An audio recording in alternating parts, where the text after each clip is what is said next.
الحسن التلمي كان باقي مازال قد هكذا كان يربى على ايدي فرنسيين، ومن بعد يجي يقول لك ان الجزائر ابناء فرنسا. لا، الذي كبر في حضن فرنسا ورضع من حليب فرنسا ليسوا الجزائريين. الجزائريين 132 سنه ما كيحاربوا وكيناضلوا استرجاع ما هو حقهم.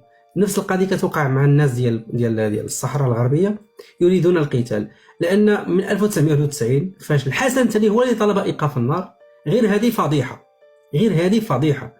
ودخل 3 ديال الناس من القرباء المخزن اللي كانوا قراب من المخزن، الناس معروفه الاسماء ديالهم وكانوا احزاب ديك الساعه، ماشي ديال دابا. ديك الساعه كانت الكلمه، كان الراجل هو الكلمه.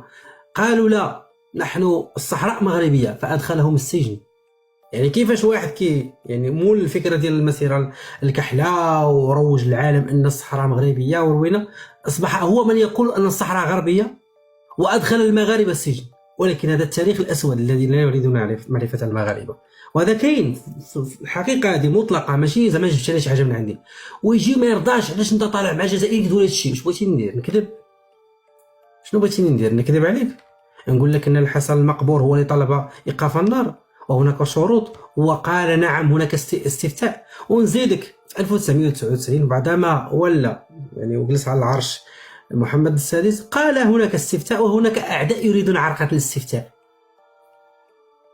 يلا فيديو صوت وصوره، كاين الفيديو نقدر نحطو لك دابا تشوفوا ولا بغيتو. قال هناك من يريد عرقله الاستفتاء. اذا احنا كيفاش كيف العقل الانساني يقدر يتدبر هذه الامور هذه؟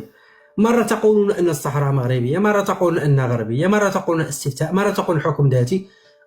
والشعب المغربي جهل كلخ ولا مسكين تالف، ما عارفين يتصدق، ما عارفين يشبر فين هذا الكلام ديال هذا ولا الكلام ديال هذا ولا الوقائع ولا دي شبهات ولا دي خرافات.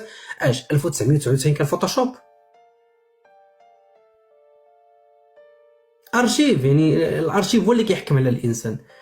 فكل تضامن اللا مشروط على الاخ بريكا. صراحه ديجا شفتو عده مرات في فيديوهات قصيره عند الاخ محمد رضي الليلي، وهاد الناس هادو كيتقاتلوا. وهناك فيديوهات نشرتها اسبانيا في العصا والمهلكه اللي كيتهلكوا رجال ونساء واطفال وشبان صحراويين التي لا تعرض في المغرب. المخزن المغربي يطحنهم طحنا، يعني كيضرب بالصباط، يعني بالحذاء حاشاكم، الى وجه المراه. تسقط المراه في الارض ويضربها في وجهها. الاخلاق المسلم تسمح لك ان تضرب وليه امراه؟ وهذه كل لقطات تسجل من السطوع، يعني كل شيء كيصور من الضوء، لانك ما تقدرش تواجه. والعصا هادشي العالم كله عارفه.